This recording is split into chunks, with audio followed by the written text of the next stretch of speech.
Praise the lord. హల్లెలూయా. దాని పరిశుద్ధ నామమునకు మహిమ కలుగును గాక. చిరొచ్చిన మీ అందరికీ కూడా ప్రభువైన యేసుక్రీస్తు నామములో శుభములు కలుగును గాక. త్రిత్వంలోని మూడవ భాగమైనటువంటి లేక మూడవ వ్యక్తి అయినటువంటి పరిశుద్ధాత్మని మనము ధ్యానం చేస్తూ ఉన్నాం. ఈ పరిశుద్ధాత్మని యొక్క ధ్యానంలో మనం త్రిత్వమైనటువంటి దేవుణ్ణి పూర్తిగా తెలుసుకోవటానికి, ఆ త్రిత్వమైనటువంటి దేవుణ్ణి పొందుకోవటానికి మనం అందరం కలిసి ధ్యానములను కొనసాగిస్తూ ఉన్నాం. దేవుడి గురించి ఎప్పుడు మాట్లాడినా ఆ దేవుడు ఆ ప్రజలకు సమీపముగా ఉండాలి, ఆ ప్రజలకు ఆ దేవుడు దొరకాలి. ఏదైనా వస్తువు గురించి కానీ, ఏదైనా విషయం గురించి కానీ ఎవరన్నా ఎప్పుడన్నా మాట్లాడుతూ ఉన్నారంటే ఆ విషయము లేక ఆ వస్తువు వినుచున్నటువంటి వ్యక్తి పొందుకోవాలి. ఉదాహరణకు, ఒకవేళ సెలవుల సమయంలో ఎక్కడికన్నా వెళ్ళాలి అని అనుకున్నారు, కొంచెం బయట తిరిగి రావాలనుకున్నారు పిల్లల్ని తీసుకొని కుటుంబముగా. అప్పుడు ఏ ప్రదేశంకి వెళ్తే బాగుంటుంది, ఏ చోటు బాగుంటుంది, ఎక్కడి వాతావరణము చక్కగా ఉంటుంది, ఎక్కడ ఒక క్రొత్త ధనములకు మనం వెళ్తాం అని ఒకరిద్దరు మనం అడుగుతాం. ఈ ప్రదేశం అయితే బాగుంటుంది, ఈ రాష్ట్రం మీద బాగుంటుంది, ఈ దేశం మీద బాగుంటుంది అని చెప్తారు. అక్కడ ఏమున్నది అని అడిగితే అక్కడ నదులు ఉన్నాయని, కొండలు ఉన్నాయని, అక్కడ గుహలు ఉన్నాయని, లేదు అక్కడ ఇంకేదో చలి ప్రాంతం అని, అక్కడ బాగుంటుందని ఇవన్నీ చెప్పారు. ఇవి చెప్పిన తర్వాత విన్న వ్యక్తి అక్కడికి వెళ్ళడానికి ప్రయత్నం చేస్తున్నాడు. అక్కడికి వెళ్ళి దేని గురించి అయితే విన్నాడో దానిని తన సొంత అనుభవంగా మార్చుకోవడానికి వెళ్తున్నాడు. వినిన దానిని సొంత అనుభవంగా మార్చుకోవటానికి ఆ ప్రదేశమునకు వెళ్ళి అక్కడ అడుగుపెట్టి, అక్కడ వాటిని చూసి, అక్కడ తిరిగి, అక్కడ ప్రజలతో మాట్లాడి, వారి భోజనం చేసి, ఇవన్నీ చేసి అక్కడ వాటిని అనుభవించడానికి వెళ్తున్నాడు.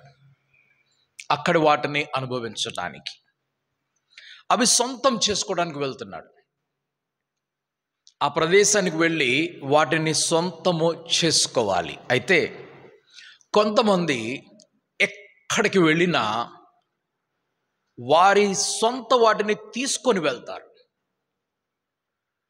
వారి సొంతమైన వాటిని తీసుకొని వెళ్తారు, కానీ అక్కడి వాటిని సొంతం చేసుకోవడానికి ప్రయత్నం చేయరు. ఉదాహరణకి, మనం ఎక్కడికన్నా వెళ్తూ ఉంటే ఏం తీసుకొని వెళ్దామంటే పులిహోర అందరికంటే ముందు వచ్చేస్తాడు. అందరికంటే ముందు ఎక్కడికి పోయినది, ట్రైన్లో పోయినా వస్తాడు, ఫ్లైట్లో పోయినా వస్తాడు, పిక్నిక్ వెళ్ళినా వస్తాడు, టూర్కి వెళ్ళినా కూడా పులిహోర వచ్చేస్తాడు. పులిహోర మనల్ని వదిలిపెట్టడం, మనం పులిహోరను వదిలిపెట్టం. ఎందుకంటే మనం క్రొత్త ప్రదేశానికి వెళ్ళి అక్కడిది తిని అనుభవించే బదులుగా మన వాటిని తీసుకొని వెళ్తున్నాం. అందుకు మనం ఏ రాష్ట్రానికి వెళ్ళినా, ఏ దేశానికి వెళ్ళినా అక్కడి అనుభూతిని పూర్తిగా ఆనందంగా పొందుకోలేము. ఎందుకంటే మన వెంట మనము తీసుకొని వెళ్ళాము. ఎక్కడికన్నా వెళ్తూ ఉన్నప్పుడు నా ఆలోచన అక్కడిది అనుభవించాలి. అందుకు వెంట తీసుకొని వెళ్ళొద్దు. ఆ ఇడ్లీ బరిగెట్టుకుంటూ వస్తూ ఉంటాడు వెనకాల, ఆ దోశ రొట్టెలు బరిగెట్టుకుంటూ వస్తూ ఉంటారు, పులిహోర బరిగెట్టుకుంటూ వస్తుంటాడు. పులిహోర చెప్తా, నువ్వు ఇంట్లోనే కూర్చో, ఇంట్లో బాగుంటావు, నువ్వు బయటికి రాకూడదు. అలాగే ఎవరన్నా ఒక దైవజనుణ్ణి ఏదో ఒక దేశం నుండి పిలిపిస్తే, ఏదో ఒక రాష్ట్రం నుండి పిలిపించినప్పుడు సంఘము క్రొత్తదనాన్ని కోరుకోవటం లేదు. క్రొత్త ధనాన్ని కోరుకోకుండా అక్కడి సంఘము ఆ పాత దాంట్లోనే నడుస్తూ ఆ వ్యక్తికి ఒక 20, 30, 40 నిమిషాలు ఇచ్చేసి చెప్పేసి వెళ్ళిపో అంటే ఆయన క్రొత్త ధనాన్ని అక్కడ ఇవ్వలేడు. ఇది సంఘంలో ఉన్నటువంటి బలహీనత. సంఘంలో ఉన్న బలహీనత ఏమిటంటే, మా అచ్చులోనే నువ్వు నడవాలి, మేము పాటించేదాన్ని నువ్వు పాటించాలి, మేము చేసేదాన్ని నువ్వు చేయాలి, నీవు క్రొత్త ధనాన్ని తీసుకొని రాకూడదు. ఇప్పుడు బావిలో కప్ప వంటి వారు మనం అందరం కూడా. బావిలో కప్ప ఏమనుకుంటుంది? ప్రపంచమంతా ఇదే అనుకుంటుంది, ఇక్కడ వరకే ప్రపంచం అనుకుంటుంది. అయితే కప్పను బయటికి తీయాలి. కప్పకు ప్రపంచాన్ని చూపించాలి అంటే కప్పను బావిలో నుండి బయటికి తీయాలి. ఆ బయటికి తీసేటప్పుడు అది పెద్ద బావి, పెద్ద ప్రపంచం నుండి ఒక చిన్న బకెట్లోకి, చిన్న ప్రపంచంలోకి వస్తుంది. ఆ చిన్న ప్రపంచం నుంచి అది విశాలమైనటువంటి ప్రపంచంలోకి వెళ్ళిపోయి, ఇది ప్రపంచం ఇలాగుంటుందా అని చెప్పి ఆ కప్ప ఇక హద్దులు లేకుండా ఎట్టంటే అటు వెళ్ళిపోతూ ఉంటుంది. కానీ బావిలో ఉన్నంతసేపు ఎటు తిరిగినా కూడా అక్కడే ఉంది కనుక ప్రపంచం అంతా ఇదే అనుకుంటుంది.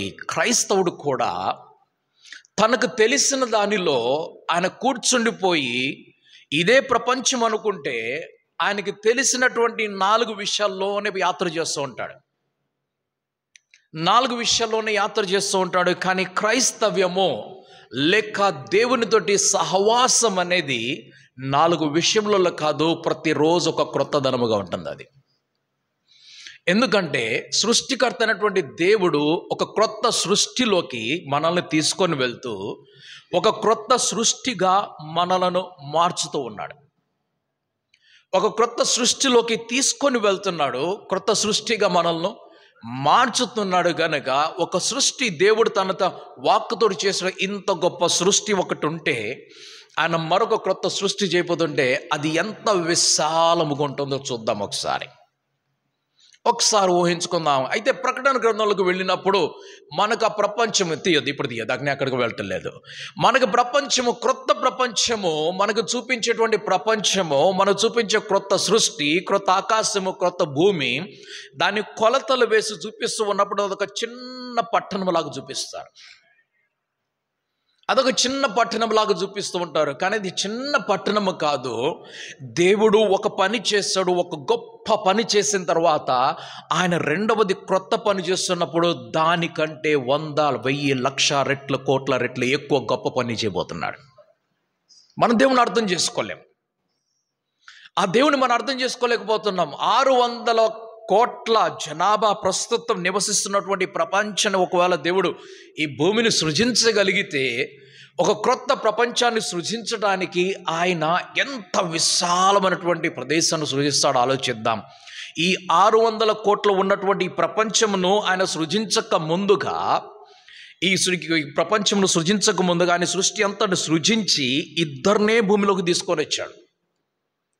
ఒకవేళ ఇద్దరితోటి ఇంత గొప్ప ప్రపంచము కలిగితే, కోటాను కోట్ల రక్షణ పొందినటువంటి భక్తులతోటి ఎంత గొప్ప ప్రపంచము మరలా వృద్ధి చెందబోతుంది. మనం అది ఊహించము. మనం అక్షరాలు కొన్ని మాటలు తీసుకొని దాని కొలతింత, దాని వెడల్పింత, దాని ఎత్తింత, దాని లోతింత అని చెప్పి చూస్తుంటే నేను అనుకుంటాను, ఆ దేవుడి శక్తి తగ్గిపోయిందా ఏంటి? ఎంత గొప్ప సృష్టిని తన వాక్కుతోటి సృజించిన వాడు ఇంత చిన్న పట్టణాన్ని సృజించుకుంటూ వెళ్తున్నాడు. ఏం చేస్తున్నాడు అసలు దేవుడు? పరలోకాన్ని సృజిస్తున్నాడు అంటున్నాడు. పరలోకం ఉన్నది సృజించటం లేదు. క్రొత్త ఆకాశము, క్రొత్త భూమిని ఆయన సృజిస్తున్నాడు. గనుక ఆయన క్రొత్త సృష్టిని దానిలో ప్రవేశపెడుతూ ఉన్నప్పుడు కోటాను కోట్ల మందిని తీసుకొని వెళ్తూ ఉంటే ఇంకేమి చేయబోతున్నాడో మనకి తెలియదు. ఆదము హవ్వ పుట్టక ముందుగా, వారు సృజించబడక ముందుగా భార్యాభర్తలుగా వారి పిల్లల్ని కనేవారిగా ఉంటారని ఎవరికీ తెలియదు. సృజించిన తర్వాత వారికి కూడా తెలియదు. దేవుడు వారికి తెలియపరిచాడు, ఇది మిమ్మల్ని నేను సృజించినటువంటి ఉద్దేశం ఇది అని చెప్పి, మీరు కుటుంబములుగా ఇంకా విస్తరించండి, భూమిని నింపని చెప్పినప్పుడు ఇంత విశాలమైనటువంటి కార్యము జరిగించినటువంటి ఆ దేవాది దేవుడు రానున్నటువంటి దినాల్లో ఇంకా గొప్ప విశాలమైన కార్యం చేస్తున్నాడు. కాబట్టి పరిశుద్ధ లేఖనాల్ని ధ్యానం చేస్తున్నప్పుడు ఒక క్రొత్త ప్రపంచంలోకి వెళ్దాం, క్రొత్త సృష్టిలోకి వెళ్దాం. ఆ క్రొత్త అనుభూతిని మనం పొందుకోవడానికి ప్రయత్నం చేద్దాం. లేదు 4 మాటలు ఇందులోనే నువ్వు మాట్లాడాలి, దీనికంటే ఎక్కువ మాట్లాడకూడదు అంటే ఆ దేవుడు మనకు అవసరం లేదు. 2 గ్రంథాలు 2 చాప్టర్లు కలిగినటువంటి పుస్తకం ఒకటి చాలు. ఈ దేశంలో చాలీసా అనేటువంటి ఒక పాట మీద ఇంత పెద్ద పోరాటం జరుగుతుంటే దాన్ని చూస్తూ ఉంటే నేను చూశాను. ఒకసారి చూద్దాం అసలు ఈ చాలీసా అంటే ఏమిటంటే 40 వాక్యాలు మాత్రమే. 40 వాక్యములు కలిగినటువంటి ఒక పాట మాత్రమే. అది మనకి 66 గ్రంథములు కలిగినటువంటి ఒక గొప్ప పరిశుద్ధ గ్రంథాన్ని దేవుడు మనకు కలుగజేశాడు. నేను ఎన్నోసార్లు మీతో చెప్పాను, ఈ పరిశుద్ధ గ్రంథము ఎప్పటి వరకు ఉంటుందంటే ఆ క్రొత్త ఆకాశము క్రొత్త భూమి సృజించబడి పాతవన్నీ గతించిపోయే వరకు ఈ పరిశుద్ధ గ్రంథం ఉంటుంది. ఆ తర్వాత క్రొత్త గ్రంథము రావచ్చు మనకి. ఎందుకంటే దీంతో పని అయిపోయింది. దీనికి ఒక లిమిట్ ఉన్నది. ఇది కాదు, భూమికి ఒక లిమిట్ ఉందన్నాడు దేవుడు, దాని పని అయిపోయింది. ఆకాశానికి ఒక లిమిట్ ఉంది, దాని పని అయిపోయింది. సృష్టికి ఒక లిమిట్ ఉంది, దాని పని అయిపోయింది. కాబట్టి నేనేం చేస్తున్నాను, దాన్ని రీసైకిల్ చేస్తున్నా. ఇప్పుడు నేను అది దేవుని ముందు నుంచి చుట్టబడినటువంటి ఆ గ్రంథం వల్లే అది వెళ్ళిపోయింది. ఏది క్రొత్త ఆకాశము క్రొత్త భూమి వెళ్ళిపోయింది. మరి క్రొత్తది దేవుడు దాన్ని సృజిస్తూ ఉన్నాడు. గనుక అంతటి మహోన్నతుడైనటువంటి దేవుడు మనం ఆరాధిస్తూ ఉన్నప్పుడు అట్టి ప్రపంచంలో మనం ప్రయాణం చేస్తూ ఉందాం. పులిహోర తీసుకొని వెళ్ళొద్దు, వెనకాల ఉన్నవే మూట కట్టుకొని వెళ్ళకూడదు. క్రొత్త ప్రపంచంలోకి వెళ్ళి క్రొత్త రాష్ట్రానికి వెళ్ళినప్పుడు నేను చాలా దుఃఖంతో వెళ్తాను. చాలా దుఃఖంతో నేను తిరిగి వస్తూ ఉంటాను కొన్ని ప్రదేశాలను వెళ్ళినప్పుడు. కానీ చేయవలసిన పని చేసి వస్తాను. ఒక విత్తనం నేను అక్కడ విత్తేసి వస్తాను. నేను చేయాల్సిన పని ఆ పరిశుద్ధుడైనటువంటి దేవుడు నాతో ఏం మాట మాట్లాడాడో అది నేను ఇచ్చేసి వస్తాను. నువ్వు నన్ను రెండోసారి పిలిచినా పిలకపోయినా. అలాగా నేను అఘోరంగా ప్రవర్తించను. ప్రేమతోనో మర్యాదతోనో గౌరవంతోనో దేవుని మీద భక్తితోనో శ్రద్ధతోనో నేను పద్ధతిగా నేను వాక్యం చెప్పేసి వస్తాను. ఎందుకంటే క్రొత్త ధనాన్ని అక్కడ ఇవ్వాలి. 6 మాసముల సహవాసంలో వారు వీరు కాకూడదు, వీరు వారు కావాలి. ఇది మార్పు జరిగించాలి. కానీ మనం మారిపోతూ ఉంటాం ఈరోజు. అందుకని దేవుడు ఎక్కడ నన్ను తీసుకొని వెళ్ళినా కూడా చాలా సిద్ధపాటుతోటి నేను ముందుకు వెళ్తూ ఉంటాను. ఒక క్రొత్త ఆకాశాన్ని క్రొత్త భూమిని సృజిస్తున్నటువంటి ఆ దేవుడు, ఒక నూతనమైనటువంటి సృష్టిని కలుగజేసినటువంటి దేవుడు మనలను నూతన సృష్టిగా మార్చుతూ ఉన్నప్పుడు మన ప్రయాణములో ప్రతిరోజు ఒక నూతనత్వం మనకు కనబడాలి. అందుకు త్రిత్వమైనటువంటి దేవుడి గురించి మాట్లాడుతున్నప్పుడు ఆ త్రిత్వమైన దేవుడు మన సొంతం కావాలి. ఇది దైవలేఖనంతో మాట్లాడినప్పుడు జరగవలసిన పని. దైవలేఖనం మాట్లాడబడుతున్నప్పుడు అది మనకి వినిపించబడుతున్నప్పుడు జరగవలసిన పని.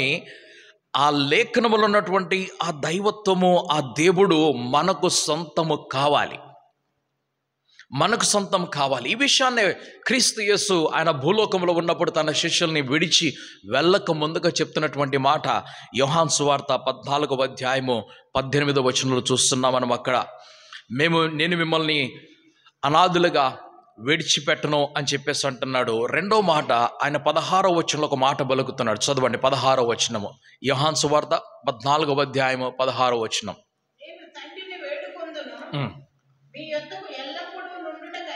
ఆయన వేరొక ఆదరణకర్తను అనగా సత్యస్వరూపి యొక్క ఆత్మను మీకు అనుగ్రహించును.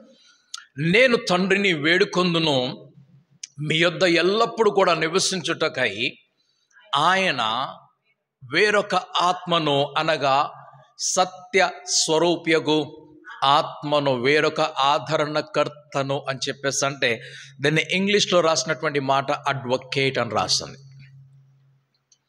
దాన్ని ఇంగ్లీష్లో మాట్లాడి రాసా I'll send you an advocate అని రాస్తుంది. అడ్వకేట్. ఒక నేరస్తుడికి ఎవరు కావాలి అంటే ఒక అడ్వకేట్ కావాలి. లేదు, నేరం మోపబడినటువంటి వ్యక్తి నిర్దోషియే, కానీ ఆయనకు ఒక అడ్వకేట్ కావాలి. యోబు అంటున్నాడు, నాకు ఒక అడ్వకేట్ ఉంటే బాగుండేది. నా పక్షమున వాద్యం ఆడడానికి ఎవరు కూడా లేరు. మీరు 4 వచ్చారు, నా స్నేహితులు మీరందరూ కూడా నాకు వ్యతిరేకంగానే మాట్లాడుతున్నారు.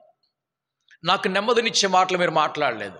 నన్ను దుఃఖపరిచే మాటలే మాట్లాడారు. ఇంకా నన్ను బాధ పెడుతున్నారు, ఇంకా నన్ను వేధిస్తున్నారు. అసలే నేను శారీరకంగా, ఆర్థికంగా, కుటుంబపరముగా, ఆరోగ్యపరముగా అన్ని పోగొట్టుకున్నాను.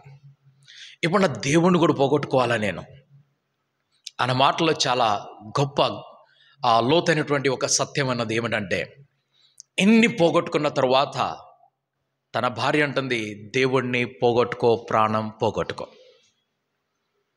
ఇవన్నీ పోవటానికి కారణం ఏమిటంటే, యోబు దేవుణ్ణి పోగొట్టుకోవాలి. అసలు పరీక్ష అది.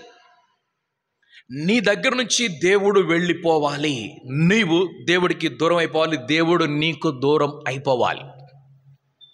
అపవాది దేవుడితో పలికిన మాట ఇదే. నీ దగ్గర ఎందుకున్నాడు అంటే, నువ్వు ఇస్తున్నావు కాబట్టి, నువ్వు చూస్తున్నావు కాబట్టి, నువ్వు చేస్తున్నావు కాబట్టి, నువ్వు కాపాడుతున్నావు కాబట్టి నీతో పాటు ఉన్నాడు. ఒకవేళ ఇవన్నీ నువ్వు తీసేసినట్లయితే నీ ముఖం మీద ఆయన దూషిస్తాడని చెప్పాడు. ఇప్పుడు చివరికి యోబు భార్య అంటుంది, అన్ని పోగొట్టుకున్నావు కదా, ప్రాణం కూడా పోగొట్టుకో, దేవుణ్ణి దూషించి మరణం తెచ్చుకో అని చెప్పేసి అంటుంది. ఇప్పుడు ఆయన మరణాన్ని తెచ్చుకోలేదు, దేవుణ్ణి దూషించను కూడా లేదు. ఆయన ఎంత శ్రమలో కూర్చొని ఆయన స్నేహితులు ఎన్ని చెప్పినా కూడా దేవుణ్ణి పోగొట్టుకోవడానికి ఎటువంటి అవకాశం ఇవ్వలేదు. తన నోటి మాట చేతనైనను ఎటువంటి పాపము చేయలేదని దేవుడు రాస్తున్నాడు ఆయన గురించి. దేవుణ్ణి పోగొట్టుకోలేదు ఆయన. చివరిది పోగొట్టుకోవాల్సింది ఏమిటంటే, దేవుణ్ణి పోగొట్టుకోవాలి. అప్పుడు అంటున్నాడు ఆయన, ఒకవేళ నా దేవుడు ఒక న్యాయవాదిగా, ఒక అడ్వకేట్గా నాతో పాటు ఉన్నట్లయితే, నాతో పాటు ఉండి నా పక్షమును వ్యాజ్యం ఆడినట్లయితే, నా స్నేహితులు తప్పుగా ఉంటారు, నేనే గెలుస్తాను అన్నట్లు అంటున్నాడు. అప్పుడు దేవుడు ఆయనతోటి మాట్లాడడానికి దిగి వచ్చినప్పుడు, యోబు నీ ప్రక్కనే నేను ఉన్నాను, నన్ను నువ్వు గుర్తుపట్టలేకపోయావు. నీ పక్క నుంచే నేను వెళ్తూ ఉన్నాను, నువ్వు నన్ను చూడలేకపోయావు. నీతో పాటే నేను ఉన్నాను. రెండవ వ్యక్తి దగ్గరికి మనం వెళ్తున్నాము. నిన్ను విడిపించటానికి నీ పక్షం నేను ఉన్నారా? నీకెవరు లేరు, నేనే విడిపిస్తాను, నేనే నీ అడ్వకేట్, నేనే నీ జడ్జ్, నాతో మాట్లాడు అని ప్రభువైన యేసుక్రీస్తుతో పిలాతు అంటున్నాడు. నీ పక్షం ఎవరు లేరు. నీతో పాటు తిరిగినటువంటి నీ 12 మంది శిష్యులు లేరు. ఇంత జనసమూహము నీ వెనకాల వచ్చింది. ఎక్కడికి వెళ్ళినా కూడా వేల కొలదిగా, లక్షల కొలదిగా ప్రజలు గుంపులుగా నీ వెనకాల వచ్చారు. ఏ పట్టణం నుంచి నువ్వు వెళ్ళినా కూడా నీ వెనకాల ఉన్నారు. కానీ నిన్ను తప్పించడానికి, నిన్ను నిర్దోషిగా నిరూపించడానికి ఎవరు లేరు. కాబట్టి నాతో చెప్పు, నేను నీకు అవకాశం ఇస్తానంటున్నాడు పిలాతు. నీకు అడ్వకేట్ లేడు, నేనే నీ అడ్వకేట్. అప్పుడు పిలాతు అంటున్నాడు, యేసుప్రభు అంటున్నాడు ఆయనతోటి, నాకు అడ్వకేట్ అవసరం లేదు. ఎందుకంటే నేను మరణాన్ని తప్పించుకోవటానికి కాదు, మరణించటానికే వచ్చాను. నా తండ్రి ఒకవేళ నీకు అవకాశం ఇవ్వకపోతే, అధికారం ఇవ్వకపోతే ఎవరు కూడా నా ప్రాణమును తీయలేరు. కాబట్టి నేను నా ప్రాణమును పెట్టడానికి వచ్చాను కనుక ఇప్పుడు నాకు అడ్వకేట్ అవసరం లేదు. అడ్వకేట్ ఎవరికి కావాలి? ఒక వకీల్ ఎవరికి కావాలి? ఒక లాయర్ ఎవరికి కావాలంటే మనకు కావాలి. రాసు ఎందుకు మనకు కావాలంటే, మనలను నిర్దోషిగా నిరూపించడానికి ఒక లాయర్ మనకు కావాలి. సమరయ స్త్రీతోటి ప్రభువైన యేసుక్రీస్తు చెప్పినటువంటి మాటను మనం ఎప్పుడు కూడా పాటలు పాడేటప్పుడు యూజ్ చేసుకుంటాం. దాన్ని ఎవరైనా ఆరాధించినట్లయితే ఇక మీదట ఆత్మలోనూ సత్యంలోనూ ఆరాధించాలని చెప్పేసి పాటలతోటి దేవుని యొక్క ఆలయంలో ఉన్నప్పుడు మనం ఈ మాటను వాడుతూ ఉంటాం. ఆత్మలో సత్యంలో ఆరాధన చేయటం అనేది పాటలు వచ్చినప్పుడు కాదు, పాటలు ఉన్నప్పుడు కాదు, పాటలు స్టార్ట్ అయినప్పుడు కాదు, పాటలు నడుస్తున్నప్పుడు కాదు. ఆత్మలో సత్యంలో ఆరాధన చేయటం అనంటే, ఈ ఆత్మ అనేటువంటి ప్రదేశము, ఈ ఆత్మ అనేటువంటి ప్రదేశము 2 ప్రదేశములుగా మారిపోవాలి. ఒకటి సత్యము అని చెప్పినప్పుడు, సత్యము ఎక్కడ పలుకుతామంటే, ఒక సాక్షి ఆ కోర్టులో న్యాయవాది ఎదుట ఆయన నిలబడి సాక్ష్యం చెప్పేటప్పుడు ఆయనతోటి ప్రమాణం చెప్పిస్తాడు. నీవే గ్రంథాన్ని నమ్ముతున్నావు, ఏ దేవుడిని నమ్ముతావు అంటే, నేను యేసుప్రభుని నమ్ముకుంటున్నానండి. ఓకే, సరే, పరిశుద్ధ గ్రంథమైనటువంటి బైబిల్ తీసుకొని రండి. ఆ బైబిల్ ఆయన ముందు పెట్టినప్పుడు ఆ బైబిల్ మీద చేయబెట్టని చెప్పాలి. నేను ఏది చెప్పినా కూడా సత్యమే చెప్తాను, నిజమే చెప్తాను, నిజము తప్ప ఇంకేది కూడా నేను దైవ సాక్షిగా చెప్తున్నాను, ఇక నేను చెప్పనని చెప్పేస్తానంటే ఒక న్యాయస్థానములో సత్యము నిరూపించబడాలి. ఒక న్యాయస్థానంలో సత్యము నిరూపించబడాలి. ఓకే, ఆ న్యాయస్థానంలో రెండవది ఆత్మలోను సత్యములోను అని చెప్పినప్పుడు ఆత్మ గురించి మాట్లాడేటువంటి ఏకైక ప్రదేశము భూమి మీద ఎక్కడన్నా ఉన్నది అని అంటే అది దేవుని ఆలయములో. ఆత్మ గురించి మాట్లాడుతున్నారు, మానవుని ఆత్మ గురించి మాట్లాడుతున్నారు. ఒక డాక్టర్ దగ్గరికి వెళ్ళినప్పుడు ఈయన గుండె పోయిందండి, ఇంతే పని చేస్తుంది, అంతే పని చేస్తుంది అని చెప్తారు. గుండె పోయింది అంటున్నారు. గుండె ఆత్మ కాదు. ఈ గుండెలో ఉన్నది ఇప్పుడు ఇంత కెపాసిటీ కాబట్టి శరీరంలో ప్రాణము ఇన్ని రోజుల వరకు ఉంటుందని చెప్తున్నాడు. కాబట్టి ప్రాణము బయటికి వెళ్ళకుండా నేను చికిత్స చేస్తున్నాను అంటున్నాడు డాక్టర్. ప్రాణం బయటికి పోకుండా. ఆత్మతోటి డాక్టర్కి సంబంధం లేదు. క్రైస్తవుడు వెళ్ళి అడగొచ్చు, మరి డాక్టర్ గారు ఈయన ఆత్మ ఎట్లాగా ఉన్నది? ఆ డాక్టర్ గారికి గుండెలో ఉన్నటువంటి ఎక్స్రేలు, గుండెలో ఆయన స్కానింగ్లు చేసి, గుండెలో ఈసీజీలు చేసి అన్ని చూస్తాడు, కానీ ఆత్మ స్కానింగ్లు మాత్రం ఆయన చేయడు. దానికి సంబంధం లేదు. అసలు ఆయన దాన్ని నమ్మడు కూడా. ఆయన నమ్మడు, ఎందుకంటే ఆయన సైన్స్ నమ్ముతాడు, కనబడేదాన్ని నమ్ముతాడు. కనుక ఆయన ఆత్మ గురించి మాట్లాడాడు. ఇప్పుడు ఆత్మ గురించి మాట్లాడటానికి పాస్టర్ గారు పరిగెట్టుకుంటారంటే ఏమిటి అని అంటే ఆయన ఆత్మ పరలోకానికి వెళ్ళాలి. ఆయన ఆత్మ పరలోకానికి వెళ్ళాలి. ఒక వృద్ధుడైన తండ్రి గారు, ఆయనకి నేను ఎన్నోసార్లు చెప్పాను, అయ్యా సంఘ పెద్దవు, బీడి దాట మానేసి. సార్ పడేసేటోడు బంగాల్లో ఉన్నప్పుడు జరిగినటువంటి సంఘటన ఇది. అక్కడ పాన్ లేకుండా ఏ మనుషులు ఉండలేరు, అందరు పాన్ తినాలి. ఒకరోజు మంచి ఆవేశంలో, ఆత్మ ఉద్రేకంలో నేను మంచి వాక్యం చెప్పి, ఎంతమంది ఈరోజు పాన్లు, బీడీలు, చుట్ట, సిగరెట్లు అన్నీ వదిలిపెడుతున్నారు చెప్పండి అని చెప్పేసి అంటే అందరు నిలబడ్డారు. పాన్ తినద్దు ఇక నుంచి. సరే అన్నారు. మంచి నిర్ణయం తీసుకున్నారు. సంఘం అంతా నిర్ణయం తీసుకున్నారు. ఎందుకంటే అక్కడే బయట డోర్ దగ్గర పడేసి బీడీల లోపలికి వచ్చేటువంటి సంఘం అది. కొన్ని రోజులు నడిచింది, బాగానే ఉన్నది. ఒకరోజు ఇట్లాగే నేను సడన్గా బండి తీసుకొని ఒకళ్ళ ఇంటికి వెళ్ళిపోయలేము. అప్పుడు ఒక తల్లి ఆ పానిట మడత పెట్టి లోపల పెట్టబోయింది. నా బండి ఎదురు కనిపించింది, వెనకాలకి తీసింది. అబ్బి షురూకి అబ్బౌత్ దినోగి అని చెప్పేసి అనేది. ఓకే, అక్కడ ఒక తండ్రి గారు, ఆయన సంఘ పెద్ద, ఆయన సంఘాన్ని నడిపించేవాడు. అయ్యా బీడీ వదిలేసాయి, బీడీ వదిలేదు. కానీ ఆయన చివరికి ఐసీకి వెళ్ళిపోయాడు. ఐసీకి వెళ్ళాడు. చాలా వృద్ధుడు ఆయన. ఎన్నోసార్లు ఆయన దర్శించాను. తర్వాత చివరికి హాస్పిటల్కి వెళ్ళి ఒకరోజు మేమిద్దరం కలిసి హాస్పిటల్కి వెళ్ళి ఆయనకి మరలా సువార్త చెప్పి, ఇప్పటికైనా ప్రభువా నన్ను క్షమించని అడుగు, నా పాపాలు క్షమించేసి అని అడుగు, ఇప్పుడు ఇక్కడ ఆ ప్రభు దగ్గరికి నువ్వు వెళ్ళాలి అని అంటే ఈ పని చేయాలని చెప్పేసి ఒక క్రొత్త నిబంధన మరలా అక్కడ పెట్టి ఆయనతోటి ప్రార్థన చేయించి అక్కడి నుంచి ముందుకెళ్ళాను. ఒక స్నేహితుడు ఉన్నాడు ఇలాగే వరంగల్లో కూడా. ఆయన తల్లిదండ్రులు నమ్ముకోలేదు, ఆయన ఒక్కడే నమ్ముకున్నాడు. రోజు అనేటోడు, అన్న ఒక్కసారి వచ్చి డాడీ కోసం ప్రార్థన చేశాను, సువార్త చెప్పాను. ఓకే, అప్పుడే తెలంగాణ మూమెంట్ చాలా తీవ్రంగా నడుస్తూ ఉన్నది, చాలా బందోబస్తు నడుస్తుంది. ఒక చిన్న కుమారుడు, ఆయన మీద కిరోసిన్ పడిపోయి, ఆయన కాకడ మీద, కాలుతున్న కాకడ మీద కిరోసిన్ పోసి ఎవరో అదంతా ఆయనకి ఇలా వచ్చేసి మొత్తం కాలిపోయింది. ఆయన తెల్లగా వచ్చేసిన శరీరం మొత్తం ఊడిపోయింది అంతా. అటువంటి పరిస్థితుల్లో కూడా నేను అక్కడికి వెళ్ళినప్పుడు సెక్యూరిటీ ఆపారు. ఎక్కడికంటే ప్రేయర్ చేసి వస్తాను సార్ అన్నాను. సరే వెళ్ళిరాపో అన్నారు. వెళ్ళి ఐసీలో ఉండి ప్రేయర్ చేసి వాక్యం చెప్పి వచ్చేది. ఎందుకంటే ఒక దైవజనుడి ఆశ, ఒక క్రైస్తవుని ఆశ ఏమిటంటే ప్రాణం పోయినా కూడా ఆత్మ మాత్రం పరలోకానికి వెళ్ళాలి. ప్రాణం పోయినా పర్లేదు, కానీ ఆత్మ పరలోకానికి వెళ్ళాలి. కనుక ఈ ఆత్మ అక్కడికి వెళ్ళేలాగా చూడండి. అంటే భూలోకంలో ఆత్మ గురించి మాట్లాడేది ఒకే ఒక ప్రదేశము, ఆ ప్రదేశము దైవ సాన్నిధ్యము.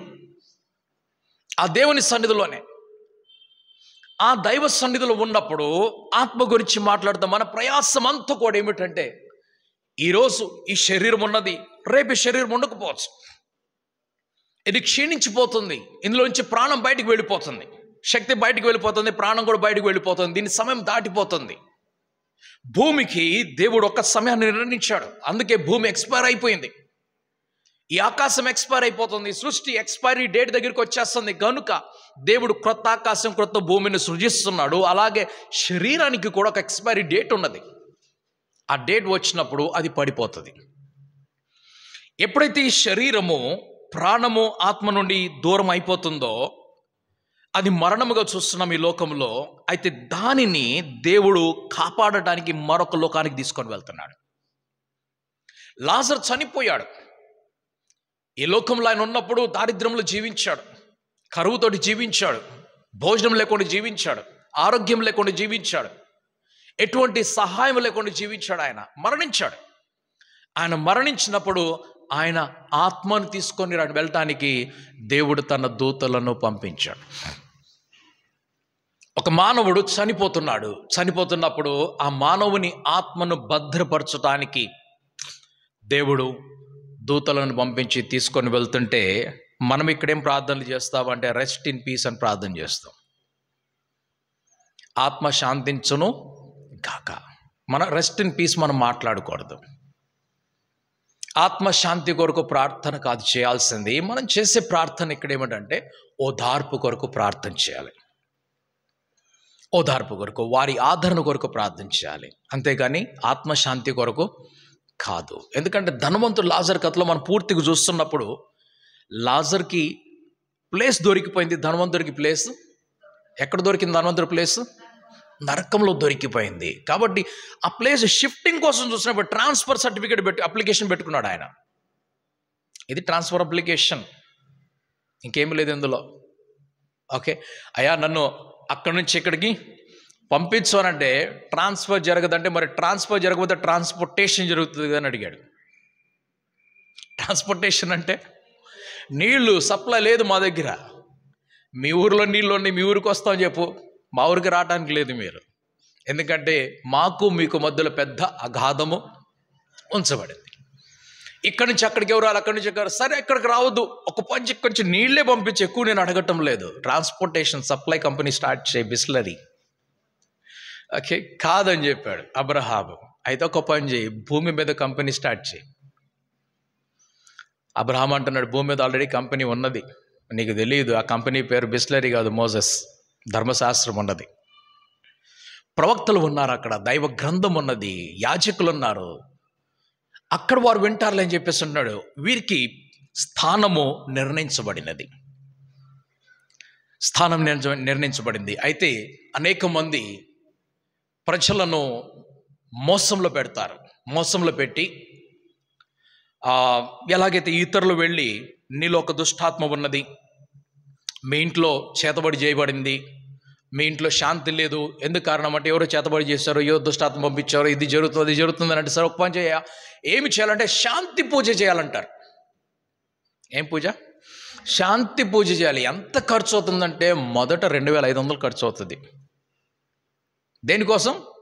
శాంతి పూజ కోసం. ఏమేమి తీసుకుంటున్నామో అంటే కొన్ని నిమ్మకాయలు తీసుకొనిరా, కొంచెం కుంకుమ తీసుకొనిరా, కొన్ని కొబ్బరికాయలు తీసుకొనిరా, ఇది తీసుకొనిరా, అది తీసుకొనిరా అని చెప్పేసి అని అంటారు. అయ్యా మా ఇంట్లో బాబా సమస్యలు ఎక్కువైపోయినాయి అని అంటే శాంతి పూర్తి జరగలేదు. ఎందుకంటే శని వచ్చేసాడు ఇక్కడికి, శుక్రుడి మీదకి శని వచ్చి కూర్చున్నాడు కాబట్టి ఇప్పుడు శని పరిపాలన చేస్తున్నాడు. శనిని పంపించేయాలంటే పెద్ద శాంతి చేయాలి. పెద్ద శాంతి చేయాలంటే ఎంత చేయాలి? 10 రెట్లు ఎక్కువ అవుతుంది, 25,000 రూపాయలు అవుతుంది. అసలే శాంతి లేదంటే శాంతి పేరు మీద ఉన్న డబ్బంతా పోతుంది. శాంతి పూజ జరగాలి ఇక్కడ. ఇలాగే శాంతి పూజ చేసే పాస్టర్లు చాలామంది ఉన్నారు, క్షమించండి మాటకి. శాంతి పూజలు చేసేటువంటి పాస్టర్లు ఉన్నారు. ఆత్మశాంతి కలుగును గాక అని ప్రార్థన చేసేవాళ్ళు ఉన్నారు. రండి మనం మౌనంగా నిలబడదాం, ఆత్మశాంతి కొరకు ప్రార్థన చేద్దాం ఉన్నారు. ఓకే, ఇవన్నీ అయిపోయిన తర్వాత ఏంటి? శాంతి పూజ. కానీ పేరేమిటి? జ్ఞాపకార్థ కూటము. కానీ జరిగేది ఏంటి? శాంతి పూజ. జ్ఞాపకార్థ కూటము, శాంతి పూజ. క్షమించాలి ఈ మాటలకి, ఎందుకంటే సత్యం తెలుసుకోవాలి కనుక మీతో మాట్లాడుతున్న ఈ మాటని. మనం జరిగించేది ఆదరణ కోడిక. మనం జరిగించవలసినది ఆదరణ కూడిక. యోహాన్ సువార్తలో ఇద్దరు సహోదరులు ఉన్నారు. వారికి ఒక సహోదరుడు, ఆయన పేరు కూడా లాజరే. ఆయన చనిపోయినప్పుడు అక్కడ శాంతి పూజ జరగటం లేదు, క్రొత్త జ్ఞాపకార్థ కూడిక జరగటం లేదు. మీరు సరిగ్గా వాక్యమును చదివినట్లయితే వారిని ఓదార్చటానికి యూదులు వచ్చారు. వారిని ఓదార్చడానికి వచ్చారు. ఓదార్చడానికి కొంతమంది ఓదార్చగలరు, కొంతమంది ఓదార్చలేరు, కొంతమంది ఓదార్పులో కొన్ని అనర్థాలు కూడా జరిగిపోతూ ఉంటాయి. ఓకే, కానీ జరుగుతుంది ఏమిటంటే ఈ పూజలో ఆ పూజలో, ఈ కూటంలో ఆ కూటం జరుగుతుందంటే శాంతి శాంతి శాంతి అని అంటున్నారు. ఇలాగ ఇంకొక వర్గం ఉన్నది. ఆ వర్గం ఏమంటారంటే, మీరు ఎంత కాలం చేయగలిగితే అంత మంచిది, మేము నెట్టి నెట్టి నెట్టి నెట్టి దేవుడి దగ్గరికి నెడతాం. ఇక్కడ దానికి ఏం చేయాలి? ప్రతి సంవత్సరం డబ్బులు ఖర్చు పెట్టాలి. ప్రతి సంవత్సరం డబ్బులు ఖర్చు పెట్టాలి. పర్గేటరీ అనే పేరు దానికి తీసుకొని ఇచ్చారు. ఎందుకనంటే ఆత్మలు ఎక్కడికి వెళ్ళి కూర్చున్నాయి? పర్గేటరీ అనే ప్రదేశంలో కూర్చున్నాయని చెప్పేసి అని అంటున్నారు. అక్కడ ఉన్నాయి. కానీ రెండు ఉదాహరణ చూపిస్తాను. ఒకటి, లాజరు చనిపోయినప్పుడు ఆయన ఆత్మను దేవుని దూతలు వచ్చి తీసుకెళ్ళిపోయారు. దేవుని దూతలు వచ్చారంటే ఎక్కడో దేవుడు పెట్టినటువంటి ప్రదేశానికి తీసుకొని వెళ్తున్నాడు. అక్కడికి తీసుకొని వెళ్ళి భద్రపరుచున్నారు. రెండవది చూస్తున్నప్పుడు ప్రకటన గ్రంథంలోనే వారి ఆత్మలు ఎవరైతే ప్రభు కొరకు హతసాక్షులుగా మార్చబడ్డారో వారి ఆత్మలు బలిపీఠము క్రింద కనిపిస్తున్నాయి అని అంటే అవి పైకి రావాలి. ఇప్పుడు వారి విశేషము. కొబ్బరికాయలు ఎన్నో ఉంటాయి మార్కెట్లో, కానీ కొట్టబడే కాయలు అవి వేరైపోతాయి. పూలు ఎన్నో ఉంటాయి మార్కెట్లో, ఆ స్థానంలోకి వచ్చేటువంటి పూలు అగరబత్తీల ఫ్యాక్టరీ ఉన్నది, హోల్సేల్ కంపెనీ ఉన్నది ఇక్కడ. కానీ కొన్ని అగరబత్తీలు వస్తాయి, కొన్ని క్యాండిల్స్ వస్తాయి, కొన్ని దీపాలు వస్తుంటాయి, కొన్ని మిఠాయిలు వస్తూ ఉంటాయి. మిగతావన్నీ కూడా అక్కడనే ఉంటే ఏవైతే ప్రత్యేకించబడినవో పూజ కొరకు అనుకున్నారో అవి దైవస్థానంలోకి వెళ్తున్నాయి. ఏ ఆత్మలైతే ప్రత్యేకించబడ్డాయో ఆ దేవుని కొరకు హతసాక్షులుగా మార్చబడటానికి ఆయన వాక్యము చెప్పినందుకు, ఆయన కొరకు సాక్షిగా నిలబడినందుకు ఆ ఆత్మలు ఆయన పరలోక రాజ్యములో ఆ బలిపీఠము దగ్గర నిరీక్షిస్తూ ఉంటే ఆ ఆత్మలు జీవము లేనివి కావు, జీవము కలిగినవి. ఆత్మలు జీవము కలిగినవి. ఆత్మ అని వేరుగా ఎందుకు చేస్తుంటే వారికి ఇంకా శరీరము ఇవ్వబడలేదు, వారు మనిషిగా మార్చబడలేదు. లేదు, దేవుడి దూతల కంటే ఇంకొక గొప్ప సృష్టి తెలియదు మనకి. రేపేమవుతో మనకు తెలియదు. నేను ఊహించేది, నేను ఆశించేది ఏమిటనంటే ఆ దూతల కంటే గొప్ప సృష్టిగా దేవుడు తన భక్తులను మార్చిపోతున్నాడు. తక్కువగా కాదు, భూలోకములో ఉన్నప్పుడు నీవు నరుణ్ణి దర్శించడానికి ఏ పాటి వాడు, నరుడే పాటి వాడని చెప్పేసి భక్తుడు ఒక పాట పాడుతున్నాడు. నీవు దేవుని దూతల కంటే కొంచెము తక్కువగా నరుని సృజించావని చెప్పేసి ఇంకో మాట మాట్లాడుతున్నాడు. యేసుప్రభు ఏమంటున్నాడంటే మీరు ఆకాశ నక్షత్రం వలె కనిపిస్తారని చెప్పేసి, మీరు దేవుని దూతల వల్ల కనిపిస్తుంటే దేవుని దూతలలో కూడా విభిన్నమైన దూతలు. మరొక రోజు తీసుకొని వెళ్తాను అక్కడికి, పెద్ద సబ్జెక్ట్ అది. ఆయన దూతలలో ప్రకటన గ్రంథం ధ్యానం చూపించాను. ఒక దూత వచ్చేసి ఆకాశానికి భూమికి మధ్యలో నిలబడుతున్నాడు. సముద్రం మీద ఒక కాలు, భూమి మీద ఒక కాలు కనిపిస్తున్నది. బలిష్ఠుడైనటువంటి దూత అని చెప్పేసి అక్కడ నుంచి పలికితే మొత్తం 3 లోకాల స్వరం వినబడుతుంది. ఎంత గొప్ప సృష్టి అది! 3 లోకాల స్వరం వినబడింది. సో దేవుడు దూతల్ని సృజిస్తున్నాడంటే ఆయన ఎన్నుకున్న తరువాత వారిని మార్చుతున్న రూపం అంటే ఇంకా గొప్ప రూపానికి తీసుకొని వెళ్తాడు. ఆయన చిన్న రూపంలో పెట్టాడు, తక్కువ రూపంలో పెట్టాడు. అయితే ఆత్మలు ఇక్కడ జీవము లేని వారు కారు. వారేం చేస్తారంటే మాకు న్యాయము ఎప్పుడు జరుగుతుందని అడుగుతున్నాడు. మా అడ్వకేట్ ఎక్కడ? నేనే మీ అడ్వకేట్ని. మరి మాకు న్యాయం ఎప్పుడు జరుగుతుంది? ఎవరితో అడుగుతాడు? క్రీస్తు యేసుని అడుగుతున్నాడు. న్యాయాధిపతి అక్కడ కూర్చొని ఉన్నాడు సింహాసనం మీద, తండ్రి అనే దేవుడు. మాకెప్పుడు నువ్వు తీర్పు తీరుస్తావు? మా డేట్ ఎప్పుడు? తారీఖు పే తారీఖు అంటున్నావు నువ్వు. ఎప్పుడు మా డేట్? భూమి మీద జరిగేది ఇదే కదా, కోర్టులో ఈ డేట్ ఇస్తారు. అమ్మా ఆయన రాలేదు, అయ్యా ఆయన రాలేదు ఈరోజు, నెక్స్ట్. జడ్జి గారు రాలేదు ఈరోజు, నెక్స్ట్. అడ్వకేట్ రాలేదు అటు పక్క నుంచి, నెక్స్ట్. మీ లాయర్ రాలేదు, నెక్స్ట్. ఓకే, సాక్షులు రాలేదు, నెక్స్ట్. రికార్డులు, next next next next next. ఇట్లాగా ఎవరి కాలం నుంచి ముసలితనం వచ్చేస్తుంది. ఇప్పుడు వీరు అడుగుతున్నారు, ఎంతకాలం మాకు నువ్వు తీర్పు తీర్చకుండా ఎంతకాలం చేస్తావు ఈ పని? కొంచెం ఓర్పు. ఓర్పు ఇక్కడే కాదు, అక్కడ కూడా కావాలట. భావనలు మారిపోవటం లేదు. నరకములో కూడా ఆయన ఓర్చుకోలేక చివరికి అడుగుతున్నాడు. అబ్రహాముతోటి తట్టుకోలేక అడుగుతున్నాడు. అక్కడ ఓర్పు చూపించాడు. ఎంతవరకు అయితే ప్రయత్నం చేయగలరు అంతవరకు ఒక్కడిని చూపిస్తున్నాడు ఎగ్జాంపుల్గా. అక్కడ ఎవరున్నారో మాకు తెలీదు. బహుశా ఫిజిక్స్లో నోబెల్ ప్రైజ్ తెచ్చుకున్న వ్యక్తి ఉండొచ్చు, కెమిస్ట్రీలో నోబెల్ ప్రైజ్ తెచ్చుకున్నాడు, హైడ్రోజన్ ఆక్సిజన్ కనిపెట్టిన ఇద్దరు కూడా అక్కడే ఉండొచ్చు.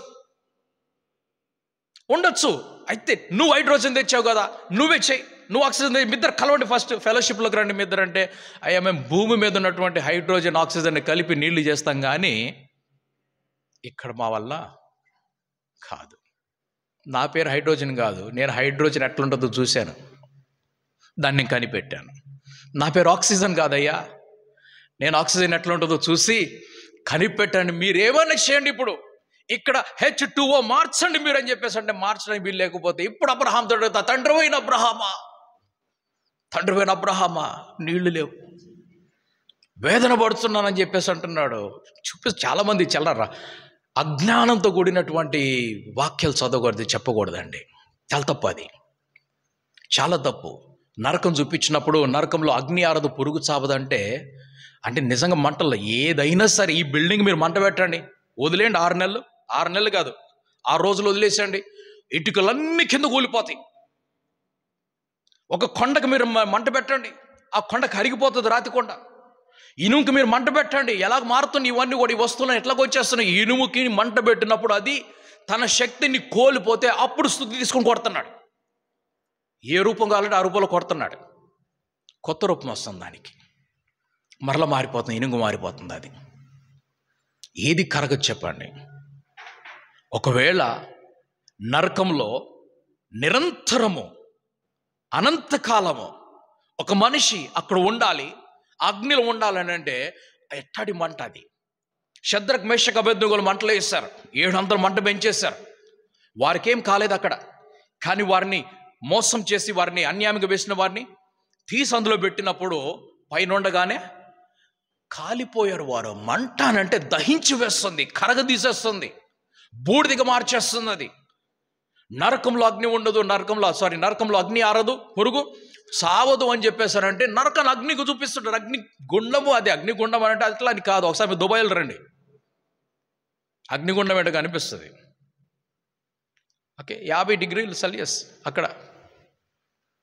బయట ఇటు నుంచి అటు వెళ్ళాము, ఇక్కడ నుంచి అక్కడికి వెళ్ళాలంటే కొంచెం చాలా శక్తి మనకు కావాలి. ఈ ఏసీ నుండి ఆ ఏసీలోకి వెళ్ళాలి, ఆ ఏసీ నుండి ఆ ఏసీలోకి. కూరగాయల మార్కెట్, చేపల మార్కెట్ కూడా ఏసీలోనే. కప్పుడు సిలిగుడిలో ఉన్న వాళ్ళందరినీ వారు కొంచెం ఎండ వచ్చినప్పుడు పాపకి ఆ గర్మీ అనేటోళ్ళు. ఓకే, మా ఇంటికి రండి ఒకసారి, చీరాలు వెళ్దాం, నరకం శాంపుల్ చూపిస్తాం మీకు. ఇక్కడ మీకు అర్థం కావట్లేదు, నరకం అంటే ఏంటో చెప్తుంటే మీకు అర్థం కావట్లేదు. 48, 49 వస్తుంది, అక్కడ రండి. బాప్రే అంటారు. అక్కడ 20 డిగ్రీల టెంపరేచర్ వచ్చిందండి. మనుషులందరూ షర్ట్లు తీసేసి తిరుగుతూ ఉంటారు. ఆ డ్రైవర్ షర్ట్ ఉండదు, కండక్టర్ షర్ట్ ఉండదు, ఎల్లోడికి షర్ట్ ఉండదు, ట్రైన్లోడికి షర్ట్ ఉండదు, ఘోరం రోత. 20 డిగ్రీల టెంపరేచర్కి ఇట్లా మారిపోతే మీరు ఎట్లా? రండి వెళ్దాం 50 డిగ్రీలకి.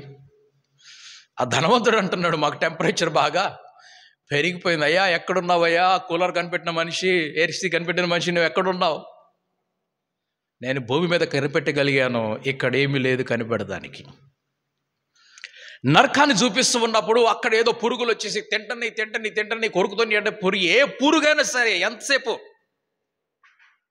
ఒకరిని తింటం మొదలు పెట్టిందంటే, ఒకదాన్ని తింటం మొదలు పెట్టిందంటే, ఏదైనా బియ్యమే గింజలే కావచ్చు, కూరే కావచ్చు, ఏదైనా తింటం మొదలు ఎంతసేపు?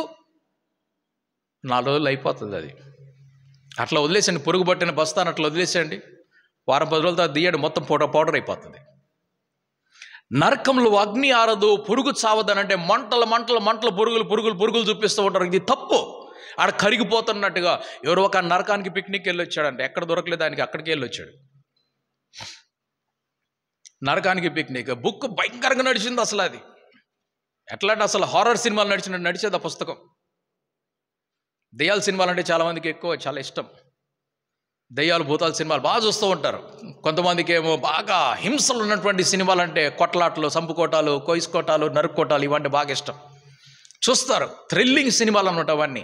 అట్లాగే థ్రిల్ కావాలి మన క్రైస్తవులకి. అందుకని ఆ నరకానికి బిగ్నిక్ పుస్తకం తీసుకొని ఎవరో ఒక ఆయన చూపిస్తున్నాడు, ఇట్లా ఇలా టేబుల్ మీద అంటే కొన్ని సీసాలు ఉన్నాయనంట. ఆ సీసాలు తీసుకొని ఒక ఆయన కొట్టుకున్నాడు అంట. ఏంది అని అంటే మొత్తం చర్మం అంతా కారిపోతుందంట, కరిగిపోతుంది కాలిపోయి. ఎందుకు? భూమి మీద సెంటు కొట్టుకునేటాడు. ఆయనకి సెంటు అంటే అంత ప్రాబ్లం అక్కడ భూమి మీద పాస్టర్కి. భూమి మీద సెంటు కొట్టుకున్నాడు కనుక నరకంలో ఇప్పుడు ఆ కండలన్నీ కరిగిపోతున్నాయి అంట. సెంటు కొట్టగానే కండలన్నీ కరిగిపోతున్నాయి. ఇదేం నరకం అండి? భూమి మీద దశం భాగం ఇవ్వలేదు, ఇది జరిగింది, భూమి మీద అది జరిగింది, ఇది జరిగింది, రకరకాల హింస భయంకరంగా చూపిస్తున్నారు. ఇవన్నీ ఎందుకు నడుస్తున్నాయి అనంటే మనము వాక్యాన్ని సరిగ్గా చదవటం లేదు. మన వాక్యాన్ని సరిగ్గా చదవటం లేదు. నరకములో అబ్రహాము చూపిస్తున్నాడు. అక్కడ అబ్రహాము తనకి ఎదురుగున్నటువంటి వ్యక్తి, ఆయన సజీవముగా ఉన్నాడు, ఆయన ఆరోగ్యముగా ఉన్నాడు. గమనించాలి మాటని. ఆయన సజీవముగా ఉన్నాడు, ఆరోగ్యముగా ఉన్నాడు, బలముగా ఉన్నాడు, మాట్లాడుతున్నాడు. ఆయనకి ఓర్పు ఉన్నది, ఆయనకి సహనం ఉన్నది అక్కడ.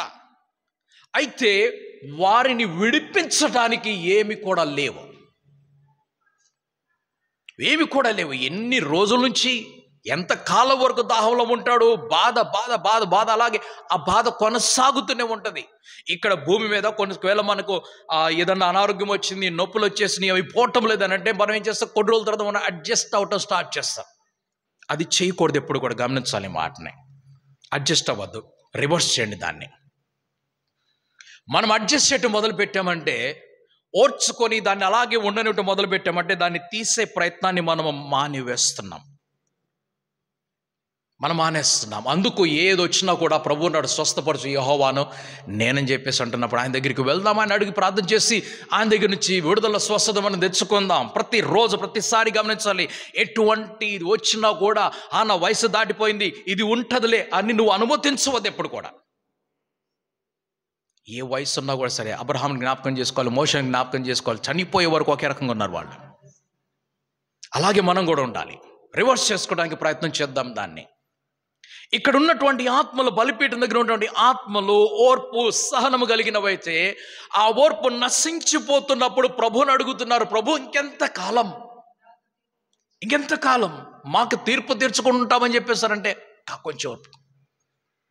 ఇంకా కొంచెం ఓర్చుకోండి. మీరు ఎదురు చూడండి. కొంతమంది సహోదరులు రాబోతున్నారు మన దగ్గరికి, కొంతమంది సహోదరులు రాబోతున్నారు. ఎదురు చూడండి. అప్పటి వరకు వారు ఎదురు చూస్తున్నారు. ఆ పరలోక రాజ్యంలో బలి కొరకు ఆయన బలిపీఠము మీదకి రావడానికి వారు సిద్ధముగా ఉన్నారు. అనేక మంది చనిపోయారు క్రైస్తవులు. కానీ ఆ ప్రదేశంలో బలిగా అర్పించబడడానికి ఆ ధూపము వేసి ప్రార్థనలు ఎలాగైతే పరలోక రాజ్యంలో దేవుని సాన్నిధ్యంలోకి బలిపీఠం మీదకి వచ్చినవో ఆ ప్రార్థనలు ప్రత్యేకమైనటువంటి ప్రార్థనలుగా ఉంటున్నాయో అలాగే ఈ ఆత్మలు కూడా ప్రత్యేకత కలిగిన వారైన ప్రత్యేకత కలిగిన వారు. కాబట్టి పరలోక రాజ్యంలో మనం ప్రవేశించడానికి ఎదురు చూస్తున్నాం. ఒక క్రొత్త సృష్టిగా మనల్ని దేవుడు మార్చబోతున్నాడు. ఒక నూతన సృష్టిగా, ఇంకా ఘనముగా. వారి స్థానం ఏమిటో మనకు అర్థం కాదు, మనం ఊహించుకోలేము. మనకేమి ఇవ్వబోతున్నాడు దేవుడు, ఎలా మనల్ని హెచ్చించబోతున్నాడు మనం ఊహించుకోలేము ఈరోజు. కానీ ఒక ఆశ పెట్టుకోవాలి, ఏమిటనంటే ఈ భూలోకము కంటే ఉన్నతమైన లోకానికి నడిపిస్తున్నాడు. ఈ భూలోక జీవితం కంటే మనోహరమైనటువంటి జీవితాలకు మనల్ని నడిపిస్తున్నాడు. అందుకు కదా మనం ఎంత ఓపికను చూపిస్తున్నాం, ఎంత భక్తిని చూపిస్తున్నాం, ఎంత ప్రేమను చూపిస్తున్నాం. సో ఆత్మలో సత్యములో ఆరాధించేవారు అనంటే ఈ ఆంతర్యం ఉన్నటువంటి ఈ ప్రదేశంలోకి, ఈ మనస్సాక్షి అనే ప్రదేశంలోకి మనం ప్రవేశించినప్పుడు మనకు మనమే తీర్పు తీర్చుకోవాలి.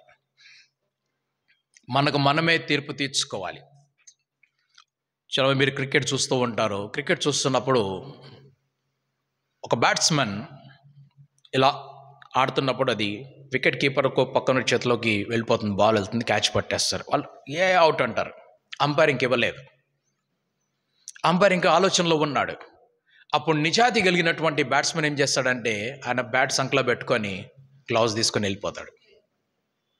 ఎందుకు? నాకు తెలుసు నేను అవుట్ అయ్యానని. కొంతమంది క్యాచ్ పడతారు, ఆ పట్టినప్పుడు కింద పడిపోతాడు, అటుపక్క తెలియదు అది. అయితే వీరందరూ అంటాడు, సంతోషిస్తూ ఉంటారు, అంపైర్ చేయెత్తబోతూ ఉంటాడు. అయితే ఈయన అంటాడు, బాల్ కింద పడేసిన్నావు, నువ్వు ఆడిపో అంటాడు. ఎందుకు? నిజాయితీ. ఆత్మలో సత్యంలో అన్నప్పుడు, ఆ మనస్సాక్షిలోకి వెళ్ళినప్పుడు నీవు నిజాయితీని చూపించాలి. నీ మీద ఒకడొచ్చేసి నేరం మోపుతూ ఉంటే మరొకరు వచ్చేసి నువ్వు నేరస్తుడు కాదని చెప్పడం కాదు, నీవే నీకు తీర్పుచ్చుకో. ఒకవేళ నీ తప్పు చేస్తే ఒప్పుకో అక్కడ నిజాయితీగా నువ్వు ఉండాలి. అది సత్యంలోకి ప్రవేశించడం అనంటే, అది ఆరాధన అంటే.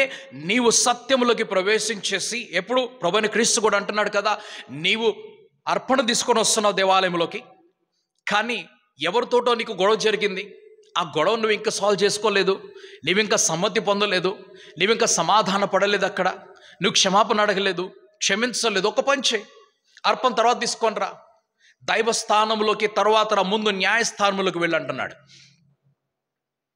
దైవస్థానంలో తరువాత ముందు ఎక్కడికి వెళ్ళాలి? న్యాయస్థానంలోకి వెళ్ళిపోయి ఆ వ్యక్తిని కలుసుకొని నీవు వెళ్ళి సారీ చెప్పేసి క్షమాపణ చెప్పు. అప్పుడు ఇద్దరు రండి. మీరు దైవస్థానములకు నువ్వు ఒక్కడే వచ్చేసి అర్పణ తీసుకొని వచ్చేసి నీవు తీసుకొని వచ్చే, కానీ ఒక వ్యక్తి ఇంకా బయట కూర్చున్నాడు. ఎందుకంటే ఆ వ్యక్తి చెప్తున్నాడు, నేను నిర్దోషిని, నువ్వు దోషివి అని చెప్పేస్తానంటే, ఆ వ్యక్తి బయట ఉన్నాడు, నేను రాను దేవుడి దగ్గరికి రాను. ఇప్పుడు ఎందుకు? నాకు అన్యాయం జరిగింది. మనుషులందరూ అంటారు, నాకు అన్యాయం జరిగింది, ఎందుకు రావాలి చర్చికి? నాకేమొచ్చింది? నువ్వు వెళ్ళావు, ఏమొచ్చింది? నేను వచ్చాను, ఏమొచ్చింది? నాకింత జరిగింది, నీకంత జరిగింది, మనకంత జరిగింది. ఓకే, ఆ వ్యక్తి రావటం లేదు, గుడికి రావటం లేదు. ఆ వ్యక్తి గుడికి రావటం లేదు కాబట్టి ఇప్పుడు నువ్వు చేయాల్సిన పని ఏమిటి? నువ్వు వెళ్ళిపో, ముందు వెళ్ళిపో, న్యాయస్థానంలోకి వెళ్ళిపో. వెళ్ళి నీ మనస్సాక్షి నీతో మాట్లాడుతుంది కదా, తమ్ముడు, అన్నయ్య, అక్క, చెల్లి, ఎవరుగా, సారీ రా, గుడికి వెళ్దాం రా, ఇద్దరు కలిసి రండి, అర్పణ తర్వాత తీసుకొని రండి. ఈ న్యాయస్థానంలోకి రాకుండా దైవస్థానంలోకి వచ్చేసాడు కయీను. న్యాయస్థానంలోకి రాలేదు. దేవుడు అంటున్నాడు, ముందు న్యాయస్థానంలోకి వెళ్ళవు, నీ తమ్ముడితో పాటు కలువు. లేదు, 2 బలిపీఠాలు కడతాం మేము, ఒక బలిపీఠం కాదు. ఒక ఇంటిలో, ఒక కుటుంబంలో ఒక బలిపీఠం ఉండాలి, 2 కాదు, 2 కడతామని చెప్పేశాడు. కట్టు బాగానే ఉన్నది, కానీ నీ మొదటిగా నీ తమ్ముడితోటి సమ్మతి పొందువు. నోది చేయటం లేదు. ఆయన వెళ్ళిపోయాడు, తన తమ్ముడితోటి సమ్మతి పొందకుండానే తన పంటలోంచి ఏదో తీసుకొని వచ్చేసాడు. ఈయన వచ్చేసి తీసుకొచ్చాడు. కొంతమంది చెప్తుంటాడు, ఈయన ఒక గొర్రెపిల్లని తెచ్చాడు కనుక దేవుడు ఇష్టపడ్డాడు, ఆయన ఏదో ధాన్యం తెచ్చాడు కాబట్టి దేవుడికి ఇష్టపడలేదు, అందుకంటే దేవుడు నాన్ వెజ్ దేవుడు కదా. విషయం ఇక్కడ వస్తువు కాదు, విషయము మనస్సు, జీవితము. జరిగినటువంటి పొరపాటు, వారి మధ్యలో కలిగినటువంటి శత్రుత్వము ప్రాధాన్యమైనటువంటిది. అందుకని అంటున్నాడు, నీవు పాపము చేస్తూ ఉన్నావు, నీవు ఒకవేళ మంచి పని చేస్తే పాపము నీ మీదకి రాదు. నువ్వు మంచి పని చేయట్లేదు కాబట్టి పాపము నీ వాకిట పొంచి ఉన్నది, నీ మీదకి వస్తుంది. నువ్వు ఇంకా మూర్ఖుడు అయిపోతావు, ఇంకా దోషిగా మారిపోతావు, అపరాధి అయిపోతావు. ఆయన పట్టించుకోలేదు. ఆయన ఏమనుకున్నాడు, నేను తెచ్చాను, నీకు కావాలంటే తీసుకోవాలంటలేదు, నేను ఇచ్చేది ఇదే. అననీయ సఫీరా అన్నారు, మేము తెచ్చాం, తీసుకోవాలంటలేదు. వీరు అర్పణలు తెచ్చారు, కయీను కూడా అర్పణ తీసుకొచ్చాడు. వీరికి మరణం వచ్చింది, కయీనుకి కూడా. క్రీస్తు ప్రత్యేకంగా మాట్లాడుతున్నాడు, సమాధానపడు, ముందు వెళ్ళి నీ సమాధానపడి ఆ తర్వాత నీ అర్పణ తీసుకొని రా. సమాధానం లేకుండా దైవస్థానంలోకి రావాక, నువ్వు ముందు న్యాయస్థానానికి వెళ్ళు. నీ మనస్సాక్షి నీతో మాట్లాడుతున్నది, నువ్వు తప్పు చేసావు. లేదు, నా మనస్సాక్షి ఏమంటుందంటే, నేను తప్పు కాదు, నువ్వే తప్పు. ఈ మనస్సాక్షిని మార్చుకోవాలి. ఆ మనస్సాక్షిని మార్చుకొని అప్పుడు ఆత్మలో ఆరాధన చేయటానికి ఆ దేవుడి దగ్గరికి రావాలి. ఆత్మలోను సత్యంలోనూ ఆరాధించటం, దీని అంటారు. ఓకే, నేను మిమ్మల్ని ఒంటరిగా వదిలిపెట్టను, మీ దగ్గర ఎల్లవేళ ఉండుటకై మీ కొరకై నేను ఒక ఆదరణకర్తను పంపిస్తానని చెప్తున్నాడు. ఒకటి ఆదరణకర్త, 2 నేను మాట్లాడినంత ఇప్పుడు అడ్వకేట్ గురించి మాట్లాడాను, ఇంగ్లీష్లో ఉన్న ట్రాన్స్లేషన్ అడ్వకేట్ గురించి మాట్లాడాను. ఓకే, హిందీలోకి వెళ్ళిపోతే సహాయక్ అని చెప్పేసి, ఇంకొక భాషలోకి వెళ్తే ఇంగ్లీష్లో ఇంకో భాషలో హెల్పర్ అని రాసి ఉంటుంది. కంఫర్టర్ అని రాసి ఉంటుంది ఒక భాషలో హెల్పర్ అని రాసి ఉంటుంది, ఒక భాషలో అడ్వకేట్ అని రాసి ఉంటుంది. కాబట్టి నేను అడ్వకేట్ అనే మాటని ఈరోజు పట్టుకున్నాను. ఏది తప్పు కాదు, అన్ని కరెక్టే. ఆయనలో అన్ని గుణములు ఉన్నాయి, ఆయన అన్ని పనులు చేస్తాడు కూడా. కానీ ఈ అడ్వకేట్ గురించి మాట్లాడుతున్నప్పుడు ఎవరికి అడ్వకేట్ అవసరం? ఎవరి మీద అయితే నేరం ఉన్నదో, ఎవరు మోపుతున్నారు నేరం? అపవాది మన మీద నేరం మోపుతూ ఉంటే మనలను నిర్దోషిగా నిరూపించడానికి మనకు ఒక అడ్వకేట్ కావాలి. ఆయన పేరు పరిశుద్ధాత్ముడైనాడు. ఆయనను మనం సొంతం చేసుకోవాలి. కాబట్టి దేవుడి గురించి మాట్లాడుతున్నప్పుడు, దేవుడి గురించి ధ్యానం చేస్తున్నప్పుడు ఆ దేవుడిని సొంతము చేసుకోవాలి, ఆ అనుభూతిలోకి నడవాలి. పులిహోర తీసుకొని ప్యారిస్ దాకా వెళ్ళొద్దు, ప్యారిస్లో దొరికేది తినండి. ఓకే, అలాగని చెప్పేసి రోమ్లో ఉన్నప్పుడు రోమీయుడిగా, ఓకే, అపరాధుల మధ్యలో ఉన్నప్పుడు అపరాధిగా ఉండొద్దు. రైట్. ఒక క్రొత్త ప్రపంచంలోకి వెళ్తున్నప్పుడు నీ దేవుడిని వెనకాల తీసుకొని వెళ్ళు. నీకు తెలిసిన దేవుడిని ఆ ప్రపంచానికి పరిచయం చేయి. వారికి తెలిసిన పరిశుద్ధాత్మ దేవుడు డాన్సింగ్ దేవుడు మాత్రమే. గమనించాలి మాటని. ఈ లోకానికి తెలిసినటువంటి పరిశుద్ధాత్ముడు నాట్యం ఆడేటువంటి దేవుడు. అందుకు వారు నాట్యం నాట్యం నాట్యం, అన్ని భాషల నాట్యం, అన్ని భాషల నాట్యం, అన్ని భాషల నాట్యం, అక్కడి వరకే. కానీ జీవితం గురించి ఎవరు కూడా శ్రద్ధ చూపించడం లేదు. మనకి తెలిసినప్పుడు మనం చేయాల్సిన పని ఏమిటంటే ఈ పరిశుద్ధాత్ముడిని ఆ ప్రపంచం దగ్గరికి మనం తీసుకొని వెళ్ళాలి. దేవుని యొక్క సన్నిధిలోను మనమందరం కలిసి ఈ వాక్యములను, లేఖనాలని ధ్యానం చేస్తున్నప్పుడు క్రొత్త అనుభూతి, క్రొత్త ప్రపంచంలోకి మనం ప్రవేశించి ఆ దేవుణ్ణి సొంతము చేసుకోవడానికి మనం ప్రయత్నం చేద్దాం. దేవుడు ఆ విధంగా అందరినీ కూడా అభిషేకించి తన సత్యవాక్యములో నడిపించునుగాక.